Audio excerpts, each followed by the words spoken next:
نحمده ونصلي على رسوله الكريم أما بعد فأعوذ بالله من الشيطان الرجيم بسم الله الرحمن الرحيم رب اشرح لي صدري ويسر لي أمري واحلل عقدة من لساني يفقهوا قولي رب زدني علما اللهم ربنا زدنا علما اللهم أرنا الحق حقا وارزقنا اتباعه وأرنا الباطل باطلا وارزقنا اجتنابه ولقد نعلم أنهم يقولون إنما يعلمه بشر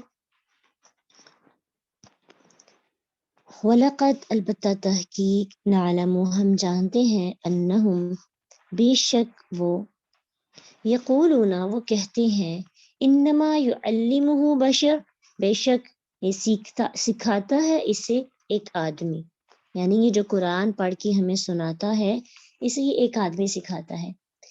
یہ قرآن پر ان کا دوسرا تان تھا۔ پہلے تو یہ تھا کہ نبی صلی اللہ علیہ وسلم خود سے باتیں بنا کے بتاتے ہیں، اور دوسرا ایک اور تان ان کا قرآن پہ کیا تھا کہ کسی انسان سے سیکھتا ہے۔ اس کے بہت سے نام روایات میں بتائے جاتے ہیں، لیکن ایک صحیح روایت ہے جس میں عبداللہ بن مسلم الحضرمی بیان کرتے ہیں، وہ فرماتے ہیں کہ ہمارے دو عیسائی غلام تھے، ایک کا نام یسار تھا اور دوسرے کا نام جبر۔ وہ دونوں اپنی کوئی کتاب پڑھا کرتے تھے، تو بعض اوقات نبی صلی اللہ علیہ وسلم ان کے پاس سے گزرتے تو ٹھہر جاتے، تو مشرکین کہنے لگے محمد صلی اللہ علیہ وسلم ان دونوں سے سیکھتا ہے۔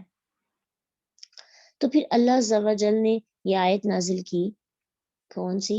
کہ یہ لوگ جو اپنی اس طرح سے کہتے ہیں کہ یہ قرآن جو کتاب ہم نازل کی کسی انسان سے سیکھ کر ہمیں بتاتا ہے، یہ قرآن پر ایک دوسرا اعتراض تھا۔ اور پھر یہ کہ یہ قرآن کے معاملے میں کفار کی ایک بہت بڑی بات تھی، اور کفار کا جھوٹ جو ہے اس سے واضح بھی ہو جاتا ہے۔ اس آیت سے یہ بتانا مقصد ہے کہ ان کی اصل غلطی کسی خاص شخص کو آپ کا معلم قرار دینا نہیں تھا، بلکہ ان کی یہ غلطی تھی کہ وہ کسی انسان کو نبی صلی اللہ علیہ وسلم کا ٹیچر گائیڈر قرار دے رہے ہیں کہ روح القدس کے ذریعے اللہ نے قرآن نازل کیا، تو اس نازل کردہ قرآن کی اس سے بڑھ کر کیا توہین ہوگی کسی آدمی کا کلام، کہا جائے ہاں وہ کتنا ہی بڑا عالم کیوں نہ ہو۔ تو قرآن یہ کس کی کتاب ہے؟ اللہ کی۔ اس کو کس نے نازل کیا؟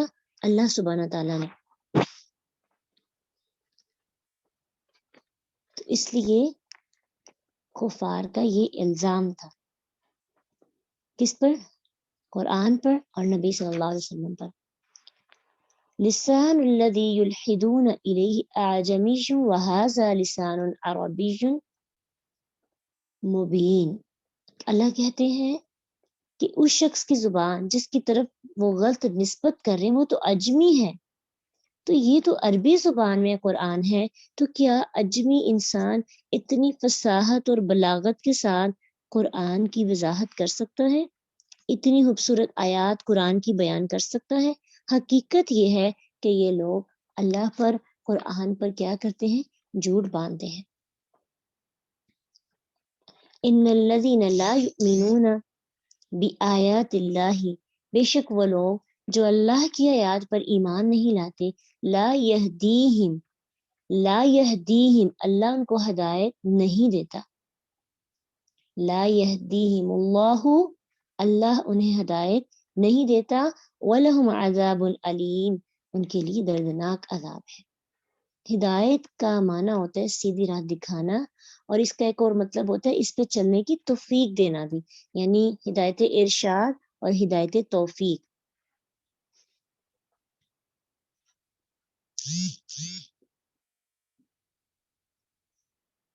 جی اجمی سے مراد نبی صلی اللہ علیہ وسلم نہیں، اس کا مطلب یہ ہے کہ جس کی طرف وہ غلط نسبت کر رہے ہیں، جن لوگوں کے ساتھ کہتے ہیں نا کہ اس کو فلاں آدمی سکھاتا ہے، تو اس فلاں آدمی جو آدمی سکھاتا ہے وہ اجمی، تو اللہ کہہ رہے ہیں وہ اجمی ہے، حالانکہ جس کے ساتھ یہ نسبت جوڑیں اللہ کے نبی کو تو قرآن عربی میں نازل کیا گیا.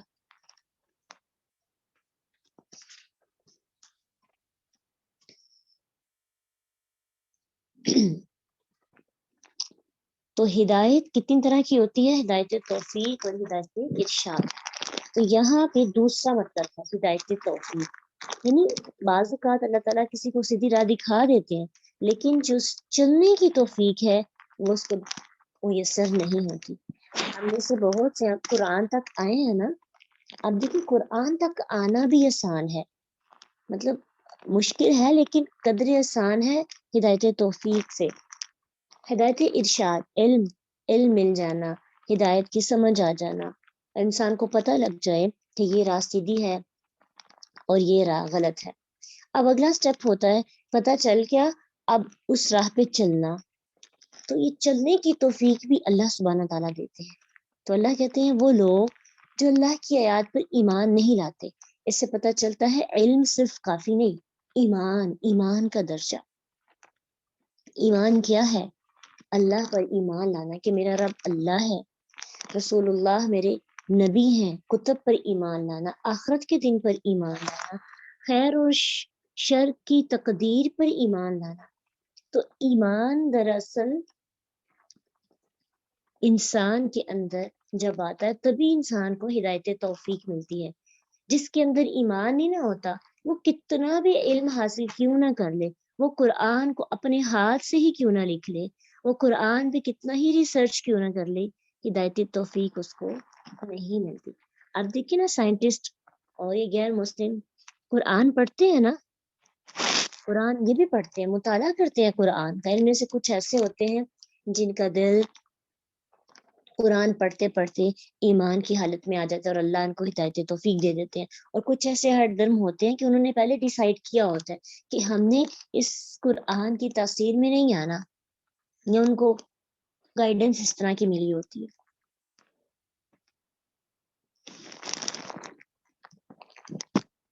پھر کیا ہوتا ہے وہ قرآن پڑھ کے بھی ہدایت حاصل نہیں کرتے. لا یہدیہم اللہ ولہم عذاب علیم. اللہ کی آیات پر ایمان نہیں رکھتے، اللہ انہیں راہ راست کی ہدایت نہیں دیتا.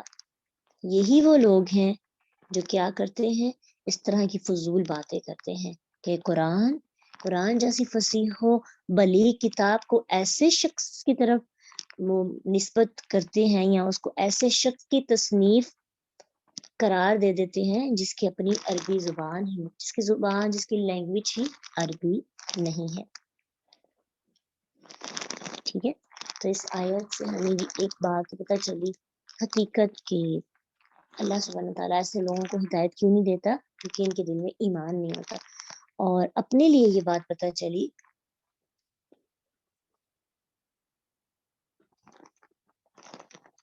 کیا بات پتہ چلی اپنے لیے کہ ہمیں ہدایت ارشاد مل جانے کے بعد کفایت یا اسے کافی نہیں سمجھنا چاہیے. ہمیں ہدایت توفیق کی ضرورت ہوتی ہے اور یہ دونوں مل کر ہی انسان کو ہدایت یافتہ انسان بناتی ہے. ان میں سے یعنی ہدایت ارشاد کے بغیر ہدایت توفیق ممکن نہیں، اور ہدایت ارشاد اکیلی کافی نہیں ہے جب تک توفیق نہ ہو، یعنی چلنے کی توفیق نہ ہو اس رستے پر جو اللہ نے آپ کو دکھا دیا. اس لیے جب اللہ سبحانہ تعالیٰ رستہ دکھائیں تو انتظار نہیں کرنا چاہیے کہ اگلے سال سے میں نے یہ کام شروع کرنا ہے یا پھر چند دنوں کے بعد شروع کروں گی، یہ چند دنوں کے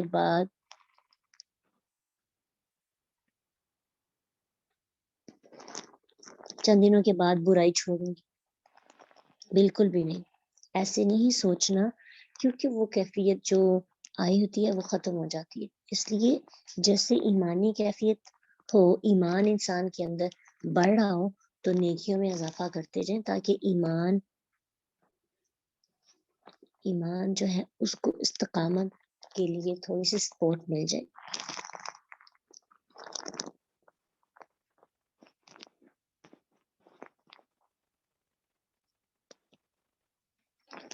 انما یفتر الکذب الذین لا یؤمنون بآیات اللہ وَأُولَئِكَ هُمُ الْكَاذِبُونَ.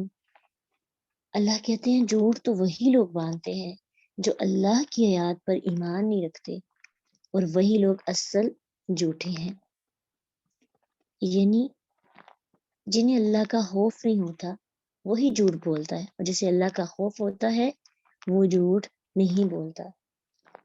تو اس لیے ایسے جھوٹ لوگوں کے، جو لوگ سچے ہوتے ہیں ان کی طرف نہیں باندھنے چاہیے۔ جیسے نبی صلی اللہ علیہ وسلم پر انہوں نے یہ جھوٹ باندھا تھا نا، تو نبی تو اہل ایمان کا سردار ہوتا ہے، اس سے تو قطعی بعید ہے کہ اللہ تعالیٰ پر ایک لفظ بھی جھوٹ باندھے، نبی تو ایسا کر ہی نہیں سکتے۔ تو انسان کو سوچ سمجھ کر، ویسے بھی نا اگر ہم کسی کو کہہ رہے تھے نا تم جھوٹے ہو یا اس طرح سے، تو سوچ سمجھ کر ہمیں یہ بات بھی کہنی چاہیے، کیونکہ الزام بھی ہو سکتا ہے، اور یہ بھی بات ہے کہ کسی کی عیب جوئی بھی ہو سکتی ہے۔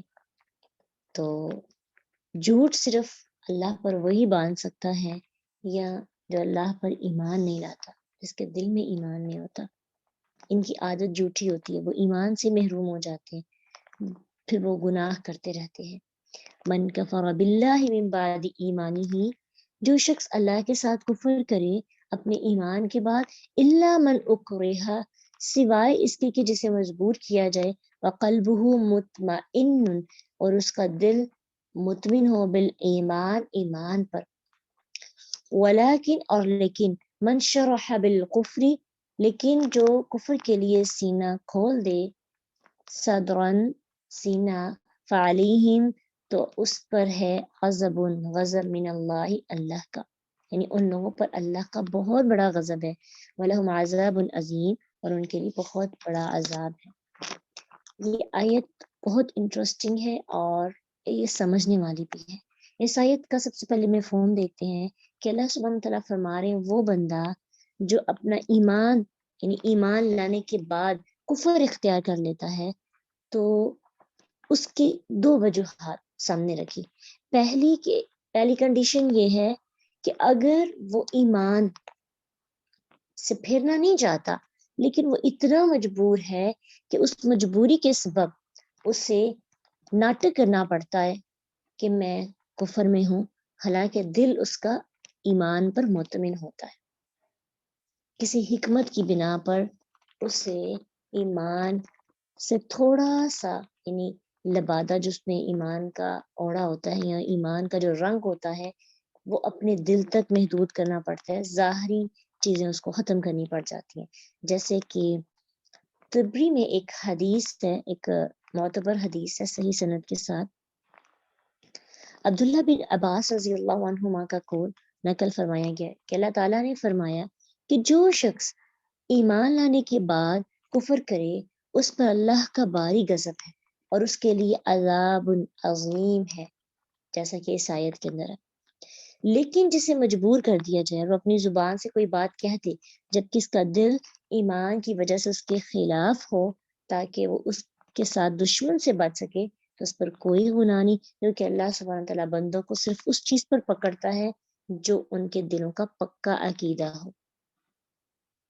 ٹھیک ہے، عقائد کے اعتبار سے نا، جو عقائد ہیں تو یہ بھی عقیدے سے ریلیٹڈ بات ہے نا، تو اگر کہیں اتنے مجبور کر دیے جائیں کہ کوئی چارہ ہی نہ ہو، جیسا کہ عبداللہ بن مسعود رضی اللہ عنہ فرماتے ہیں، ابن ماجہ کی حدیث ہے کہ سب سے پہلے جن لوگوں نے اپنے اسلام کا اظہار کیا وہ 7 آدمی تھے۔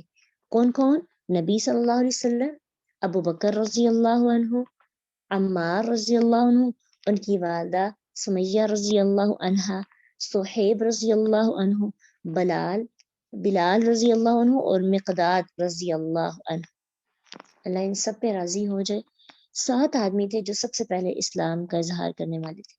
نبی صلی اللہ علیہ وسلم کو تو اللہ تعالیٰ نے آپ کے چچا ابو طالب کے ذریعے محفوظ کر رکھا تھا، ان کو کوئی کچھ نہیں کہتا تھا۔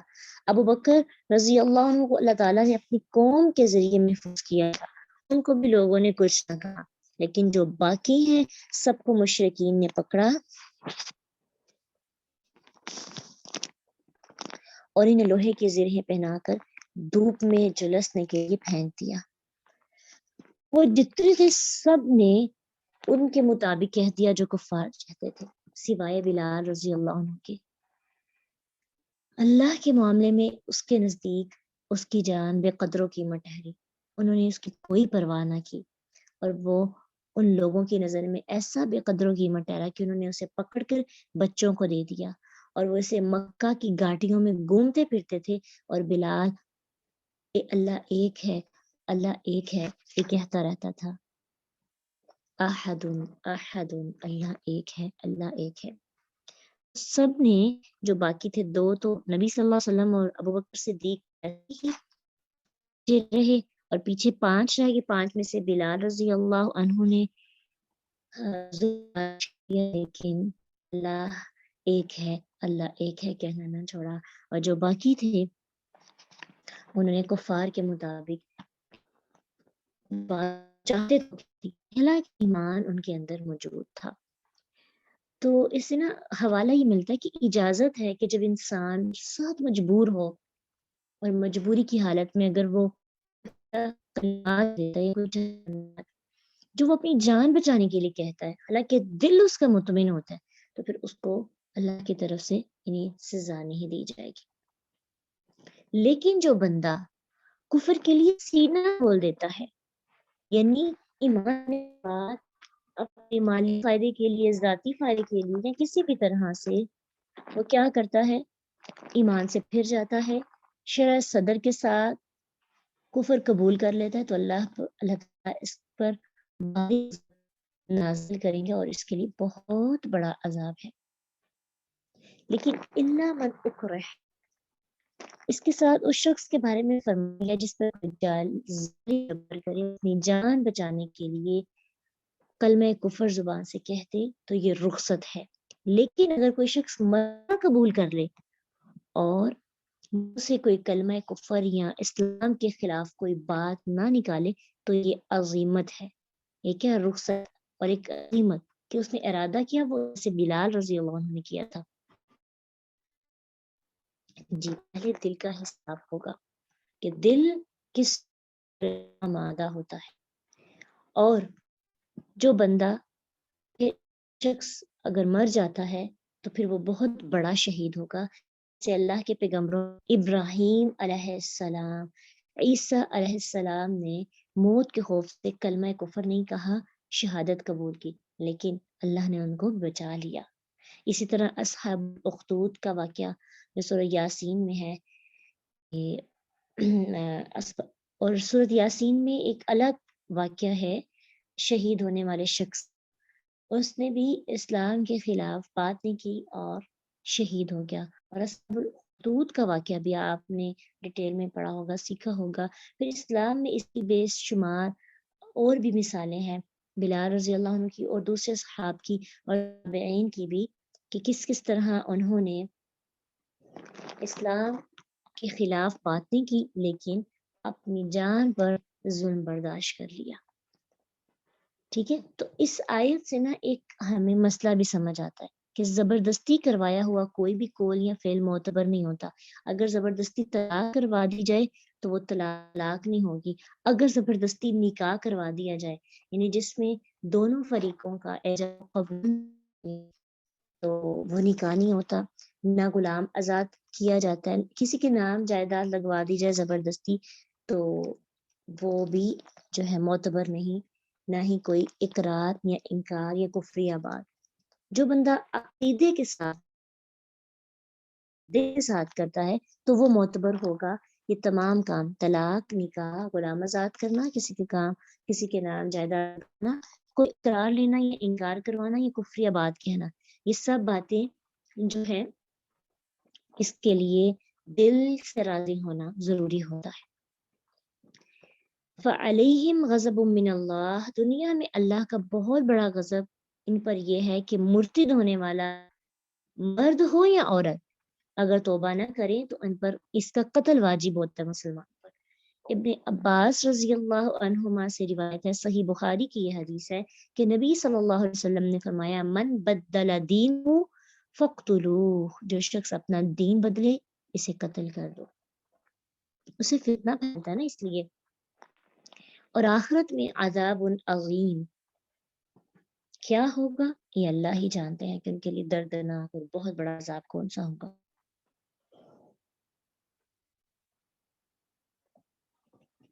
بعض لوگوں نے نا اپنے پاس ہی کہا کہ عورت مرتد ہو تو قتل نہیں کی جائے، تو یہ بات درست نہیں ہے۔ من کے اندر ہر بندہ آ جاتا ہے۔ من شرح بالکفر صدرا فعلیہم غضب من اللہ ولہم عذاب عظیم۔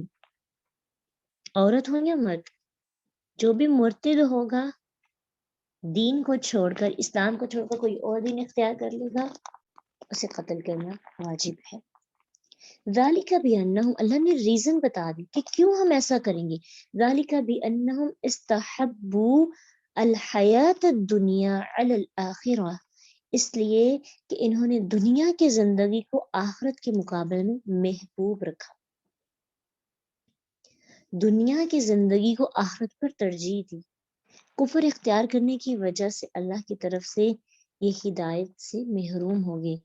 ان اللہ لا یہدی القوم الکافرین، اللہ کافر لوگوں کو ہدایت نہیں دیتا۔ تو جو بندہ، انسان برا کام تبھی کرتا ہے، بات پوائنٹ اپنے ذہن میں رکھیے، انسان گناہوں کی طرف کیوں آتا ہے؟ انسان اپنا عقیدہ کیوں خراب کرتا ہے؟ انسان غلط کام، بڑے بڑے جرائم کیوں کرتا ہے؟ صرف ایک وجہ سے، جب وہ اپنی دنیا کی زندگی کو آخرت کے مقابلے میں محبوب سمجھتا ہے، وہ قطرہ بھر زندگی کو سمندر سمجھ لیتا ہے، وہ مردہ بکری جس کی اتنی بدبو ہے، اس زندگی کو اپنے لیے بہت اہم سمجھنے لگتا ہے۔ دنیا کی زندگی کی مثال مردہ بکری سے دی گئی ہے نا، جس کی، اور وہ بھی بہت لو کوالٹی کی، جسے اسمیل بہت آتی ہے۔ اللہ کے رسول صلی اللہ علیہ وسلم نے تشبیہ دی اس زندگی کو مردہ بکری کے ساتھ۔ جب بھی دنیا مانگنے لگے نا، جب بھی دنیا محبوب ہونے لگے، تو یہ سمجھیں کہ میں مردہ بکری سے محبت کر رہی ہوں۔ یقین جانے جب ایک کراہت محسوس ہوگی نا، احساس ہو جائے گا اور انسان واقعی آخرت کی طرف لپکے گا۔ جب بھی سوچنے لگیں کہیں میں قطرہ بھر زندگی کے لیے اپنی سمندر جیسی زندگی کو داؤ پہ لگا رہی ہوں، میں قطرے کے لیے سمندر کو بیچ رہی ہوں۔ اس لیے آخرت جو ہے نا، وہ دنیا کے مقابلے میں ہمارے لیے بہت محبوب ہونی چاہیے۔ انسان گناہ تبھی کرتا ہے جب وہ دنیا کو فرسٹ پریورٹی بنا لیتا ہے۔ دنیا ہماری فرسٹ پریورٹی نہیں ہونی چاہیے، آخرت پر نظر۔ اور جو بندہ دنیا کو فرسٹ پریورٹی، پہلی ترجیح بنا لیتا ہے، تو پھر وہ اپنے لیے ہدایت کے راستے بند کر دیتا ہے۔ ہدایت ارشاد اسے نصیب ہو بھی جائے تو ہدایت توفیق اسے نہیں ملتی۔ اولئک الذین طبع اللہ علی قلوبہم، اللہ نے خود ہی بتا دیا، وہی لوگ ہیں، یہ وہی لوگ ہیں جن کے دلوں اور ان کے کانوں، ان کی آنکھوں پر اللہ نے مہر لگا دی۔ طبع اللہ علی قلوبہم وسمعہم وابصارہم، اللہ نے ان کے دل، ان کے کان، ان کی آنکھیں بند کر دی۔ وَأُولَئِكَ هُمُ الْغَافِلُونَ، اور یہی لوگ ہیں کیا ہے؟ غافل ہیں۔ دیکھنے اور سننے سے حق دکھائی دیتا ہے اور سنائی دیتا ہے اور سوچنے سے سمجھ میں آتا ہے، لیکن ان کے عناد اور ضد کی وجہ سے ان تینوں چیزوں پر اللہ نے مہر لگا دی۔ وہ حق کی طلب میں انہیں استعمال ہی نہیں کرتے، آخرت سے بالکل بے خبر اور بے فکر ہے۔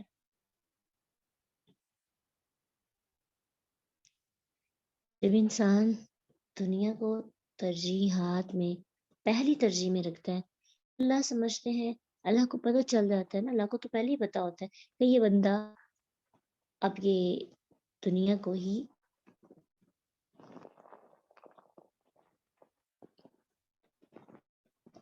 ترجیحات میں رکھ رہا ہے، تو اللہ ایسے بندے کے دل، کان، آنکھیں ان پر مہر لگا دیتے ہیں۔ لوگ اسے بہت سمجھاتے ہیں، وہ دین کی مجالس بھی اٹینڈ کرتا ہے، وہ ہر جگہ جا کر درس بھی سنتا ہے، قرآن بھی پڑھتا ہے، لیکن چونکہ دنیا ہے نا اندر، یہ بات یاد رکھیے، اگر دل دنیا کا ہوگا نا تو قرآن اثر نہیں کرے گا۔ لوگ کہتے ہیں ہم قرآن سے باتیں نہیں کر پاتے، لوگ کہتے ہیں ہم قرآن سے وہ تاثیر نہیں حاصل کر پا رہے جو ہمارے ساتھ رہنے والے دوسرے دوست ہمارے حاصل کرتے ہیں۔ یاد رکھیے، دل کو مارے بنا قرآن کا نور نہیں ملتا، اور دل کو مارنے کے لیے دنیاوی خواہشات کو کم کرنا پڑے گا، قربانی دینی ہوگی۔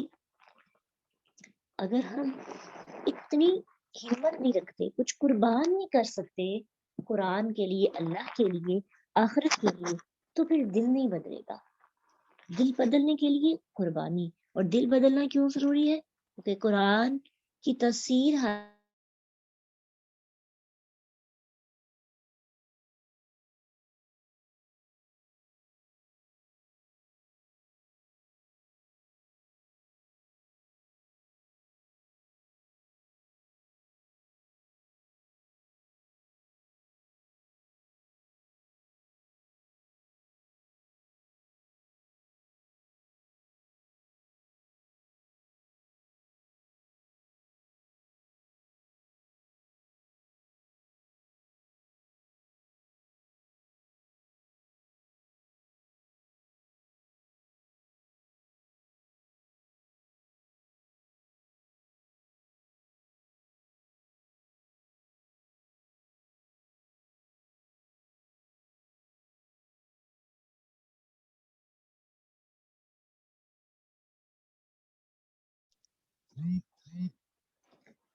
ان دونوں چیزوں کی مدد سے پھر اللہ سبحانہ تعالیٰ دل کو توفیق عطا کرتے ہیں کہ وہ حق بات کہہ سکے اور حق کو قبول کرے۔ تو ایک ان پر نشان لگا لیجئے، ہائی لائٹ کیجئے، جب کبھی اپنے ایمان کے کم ہونے کا خطرہ ہونے لگے، طبع اللہ علی قلوبہم وسمعہم وابصارہم، یہ تینوں دروازوں کو چیک کرنا ہے، ان تینوں خانوں کو دیکھنا ہے، کس خانے میں مسئلہ ہے۔ کان کیا سن رہے ہیں؟ بعض اوقات ایسا ہوتا ہے نا کہ انسان کچھ ایسی باتیں دیکھ رہا ہوتا ہے، ایسی چیزیں دیکھ رہا ہوتا ہے، یا کچھ ایسی چیزیں سن رہا ہوتا ہے جس سے اس کا ایمان ڈسٹرب ہو جاتا ہے۔ ان تینوں چیزوں کو ٹھیک رکھ لیں، اللہ آپ کے ایمان کی حفاظت کریں گے، اللہ آپ کے قرآن کی حفاظت کریں گے۔ آپ نے بس 3 خانوں کی حفاظت کرنی ہے۔ کون سا خانہ؟ دیکھنے کا، سننے کا، اور ان دونوں کا ڈیٹا جہاں پہ جاتا ہے، دل کا۔ دل غیر اللہ کی محبت سے خالی ہو، آنکھیں غلط چیزیں نہ دیکھیں، آنکھیں ایسی چیزیں نہ دیکھیں جس سے ایمان خطرے میں پڑ جائے، جس سے انسان نفسانی خواہشات کو کنٹرول ہی نہ کر سکے، اور پھر اس کے دل سے ایمانی کیفیت ختم ہو جائے۔ کان کچھ ایسا سنیں جیسے میوزک ہو جاتا ہے، کامیڈی شو ہو جاتے ہیں، اور بھی بہت سی فضول لغویات، جو چیزیں کوئی مطلب ہی نہیں رکھتی، ان چیزوں کو جب انسان حد سے زیادہ سننے لگتا ہے، حد سے زیادہ دیکھنے لگتا ہے، تو اس کا دل ڈسٹرب ہو جاتا ہے۔ دل میں جو ایمان کی ایک بوند ہوتی ہے وہ بھی ختم ہو جاتی ہے۔ آہستہ آہستہ جب انسان کنسسٹنسی اختیار کرتا ہے ان تمام چیزوں میں، ان تمام چیزوں کو نہیں چھوڑتا، دلوں پہ مہر لگ جاتی ہے، پھر قرآن کی تلاوت اور قرآن کی باقی باتیں بھی اثر نہیں کرتی۔ اس لیے ایسی کیفیت ہر انسان پہ آتی ہے، پریشان ہونے کی ضرورت نہیں۔ پریشانی تب ہو جب انسان اس کا علاج نہ کرے۔ تو اگر پہلے سٹیپ پہ اس کو پکڑ لیا جائے نا، تو پھر اللہ سبحانہ تعالیٰ کی بہت رحمت ہوتی ہے، لیکن اگر نہیں پکڑا جائے تو پھر مسئلے خراب ہو جاتے ہیں، پھر انسان بہت آگے تک نکل جاتا ہے، بہت وسوسے پھر آنے لگتے ہیں۔ تو اپنے دلوں کی حفاظت کرنی ہے، اب خود کو غافلوں میں شامل نہیں ہونے دینا۔ یہ نہ ہو کہ ہمارے لیے بھی یہ آیت حجت بن جائے، وَأُولَٰئِکَ هُمُ الْغَافِلُونَ، یہی وہ لوگ ہیں جو غافل ہیں۔ اللہ ہمیں ہدایت والے لوگوں میں شامل کرے۔ لا جرم انہم فی الآخرۃ ہم الخاسرون، لا جرم کوئی شک نہیں، انہم فی الآخرۃ ہم الخاسرون، یہی وہ لوگ ہیں جو لوزر ہیں۔ دنیا کے اندر تو خود کو بڑے بادشاہ سمجھتے ہیں، خود کو وزیر اعلیٰ سمجھتے ہیں، اس کو بڑا بڑا انسان سمجھتے ہیں، ہمارے پاس جو ہے سیٹ ہے، کرسی ہے، ہم جو چاہیں کر سکتے ہیں، ہمیں کوئی روکنے والا نہیں ہے۔ ہمیں کوئی گائیڈ کرے بھی تو ہمیں کون سا ماننا ہے؟ ہم حاکم ہیں، لیکن قیامت کے دن دنیا میں جتنے بھی کامیاب یہ لوگ کیوں نہ ہو جائیں، قیامت کے دن تو لوزرز ہوں گے نا، لوگ ان پر ہنسیں گے بھی. یہی لوگ دنیا میں ایمان والوں پہ ہنستے تھے نا، قیامت کے دن ایمان والے تختوں پہ بیٹھ جائیں گے اور ان پر ہنسیں گے. لوزر لوزر لوزر کہتے ہیں نا، لوزر. کتنا لفظ اپنے لیے ساتھ جوڑتے ہوئے بھی انسان کو پتہ نہیں کیا ہوتا ہے دل کو کہ ہماری توہین ہو رہی ہے. لیکن قیامت کے دن غافلین جو دنیا کی زندگی کو محبوب رکھتے ہیں، آخرت کے مقابلے میں ہر وقت دنیا کی باتیں، فلاں چیز بھی لے لیں، فلاں بھی لے لیں، فلاں شاپنگ کر لیں، فلاں طرح سے ہم میک اپ کر لیں، فیشن کر لیں، یعنی اور بھی بہت سی ایکٹیویٹی ہوتی ہیں. ان سب چیزوں کو اعتدال میں رکھیں تو یہ تو خوبصورتی ہے نا، اس کی تو اجازت ہے. اور بعض اوقات یہ خوبصورتی عبادت کے زمرے میں بھی آ جاتی ہے جب نیت اچھی ہو. تو مسئلہ یہ ہے کہ اس کو اپنے اوپر سوار نہیں کرنا، ختم بھی نہیں کرنا. قرآن ہمیں بلیک اینڈ وائٹ زندگی جینے کا نہیں کہتا، بس یہ ہے کہ اس کو ختم بھی نہیں کرنا اور حد سے بھی نہیں بڑھنا، اعتدال. پھر دیکھیے اللہ کیسے ہماری ہدایت کے رستوں کو ہمارے لیے آسان بناتا ہے.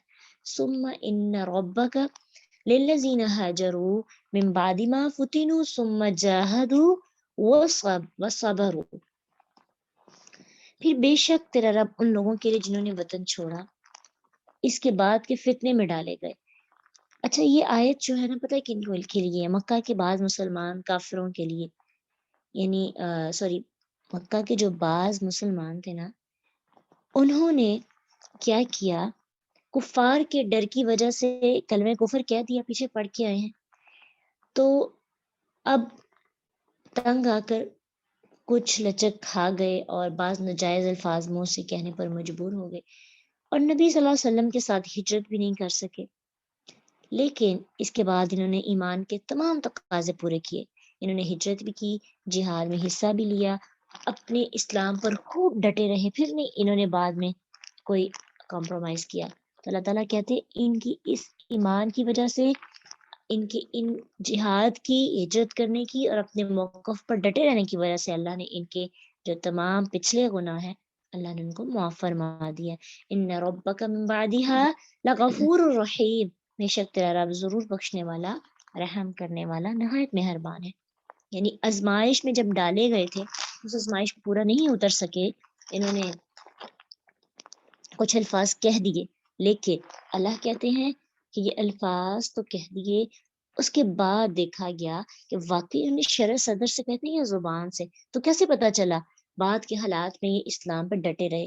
ہم میں سے بہت سے لوگوں نے سوچا ہوگا چلو مجھے ایسی مشکل پیش آئے گی تو میں بھی زبان سے کچھ نہ کچھ کہہ دوں گی، لیکن اس کے بعد آپ کا دین کس طرف جا رہا ہے یہ بھی چیک ہونا ہے. ان لوگوں کو معافی مل گئی تھی، کیوں؟ کیونکہ بعد والے جو ان کی زندگی کے دن تھے نا، اس میں انہوں نے اسلام پر خوب عمل کیا، پھر جہاد بھی کیا، پھر ہجرت بھی کی، پھر کھل کر اسلام کا اظہار بھی کیا. وہ وقتی طور پر وہ ایک لمحہ تھا جس لمحے میں وہ جو ہے جھک گئے، لیکن بعد میں جھکے ہی رہے. یہ بھی چیز یاد رکھنی ہے کہ اتنی ہمت ہے ہمارے اندر کہ ہم ایک بار اظہار کر لیں کہ چلو ہم اس پوائنٹ پھر اس کے خلاف جہاد کر سکیں گے. اگر کریں گے نا تو تبھی بھی معافی ہوگی، پھر اللہ تبھی انسان کو معاف کرے گا. ان ربک من بعدها لغفور الرحیم. اگر اللہ بعد میں زندگی دے تو زندگی بچانے کے لیے ہم ایسا کرتے ہیں نا، ٹھیک ہے، زندگی بچانے کے لیے ہم رخصت کا رستہ اختیار کرتے ہیں. تو اگر زندگی بچ گئی اور بعد میں اسلام پر عمل نہ کیا تو پھر تو یہ نا شرع صدر سے ہم نے قبول کیا ہے اس کو، کفر کو. تو اللہ سبحانہ تعالیٰ ہمیں زندگی میں کبھی بھی ایسا موقع ہم پہ نہ آئے کہ ہمیں ہمارا ایمان آزمایا جائے. ہم تو اتنے کمزور مومن ہیں، مسلمان ہیں، مومن بھی نہیں، ہم اتنے کمزور مسلمان ہیں کہ ہم تو بہت جلد لوگوں کی باتوں میں آ جاتے ہیں. ہم اپنا ایمان بیچ دیتے ہیں بہت جلد، بہت سے معاملات میں ابھی بیچ دیتے ہیں. چھوٹا سا مسئلہ پیش آتا ہے فوراً سے رخصت مانگنے کی کوشش کرتے ہیں.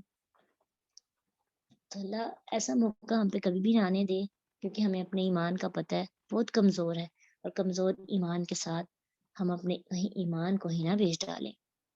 اب دیکھیے نا، جہاد اپنے ایمان کی چھوٹی چھوٹی نیکیوں پر، مثلا اگر ہم نے حجاب شروع کیا ہے یا نقاب شروع کیا ہے، پردہ شروع کر لی ہے، اب یہ ہے مسائل آئیں گے، رکاوٹیں آئیں گی، ہمیں چاہیے نا ان رکاوٹوں کو برداشت کریں، ان باتوں کو برداشت کر لیں، یہ سوچتے ہوئے کہ حضرت بلال نے کیسے تپتی ریت پر اپنے آپ کو لٹا لیا اور گلیوں میں گھسیٹتے تھے ان کو، تو وہ احد احد کہتے تھے، اللہ ایک ہے، اللہ ایک ہے۔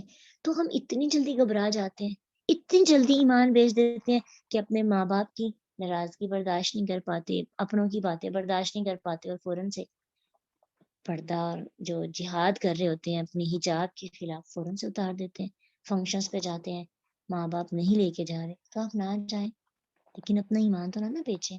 اگر آپ کی جاب کا مسئلہ ہے، آپ کی جاب ایسی ہے کہ آپ کو وہ نہیں کرنے دے رہے، تو آپ کو جاب چھوڑ دینی چاہیے، کوئی اور جاب ڈھونڈ لینی چاہیے، تاکہ آپ کا ایمان تو نہ ڈسٹرب ہو۔ ٹھیک ہے، تو قرآن جو ہے نا ایمان بچاتا ہے۔ تو اللہ سبحانہ تعالیٰ ہمیں استقامت اختیار کرنے کی توفیق عطا کرے۔ کسی بھی کام کو شروع کرنا بہت آسان ہوتا ہے، لیکن اس پر آنے والے جو مسائل، پرابلمز ہوتی ہیں نا، ان کا ہندا پیشانی سے مقابلہ کرنا یہ تھوڑا مشکل ہے۔ جب بھی کوئی نیکی کا کام کرتے ہیں جو خاص طور پہ اپنے اپنوں کے خلاف ہوتا ہے، وہ نہیں کر رہے اور نہ کرنے، خاص طور پہ لڑکیوں کے لیے نقاب کا، حجاب کا، پردے کا مسئلہ ہوتا ہے، تو کوشش کرنی چاہیے کہ اس پر ڈٹ کر مقابلہ کریں۔ پھر اگر آپ کو لگتا ہے کہ کوئی چارہ ہی نہیں ٹھیک ہے اس کا، تو پھر مصلحت کی بنا پر مصلحت کا رستہ اختیار کر سکتے ہیں وقتی طور پر، لیکن اللہ کو کہیں کہ یہ میرا وقتی طور پر ہے، باقی انشاءاللہ میں نے زندگی کے اندر یہ کام کرنا ہی کرنا ہے، وقتی طور پر اس کو میں چھوڑ رہی۔ کوشش یعنی عزیمت جو ہوتی ہے وہ بڑا رتبہ تو انہیں کو ملے گا نا جو جہاد کریں گے۔ تو مجھے لگتا ہے کہ تھوڑی سی پرابلم آتی ہے وہ کر لیں تو پھر آگے رستے خود کھل جاتے ہیں۔ وہ مسئلے اس لیے آتے ہیں، اللہ تعالیٰ چیک کرتے ہیں کہ میرا بندہ واقعی سچا ہے کہ نہیں، تو بس اس لیے تو اس اپنی سچائی کو اللہ کے سامنے ثابت کر لیں، پھر اللہ اپنے بندوں کا رستہ خود ہی آسان کر دیتا ہے، بہت آسان ہو جاتا ہے رستہ۔ اللہ ہم سب کے لیے دین کے رستے کو آسان کریں، ہم کھل کر دین کا اظہار کر سکیں، نیکیوں پہ عمل کر سکیں، زیادہ سے زیادہ نیکیاں کر سکیں، اور ظاہر اور باطن اسلام کے مطابق بنا سکیں۔ وآخر دعوانا ان الحمد للہ رب العالمین۔ سبحانک اللہم وبحمدک، نشہد ان لا الہ الا انت، نستغفرک ونتوب الیک۔ السلام علیکم ورحمۃ اللہ وبرکاتہ۔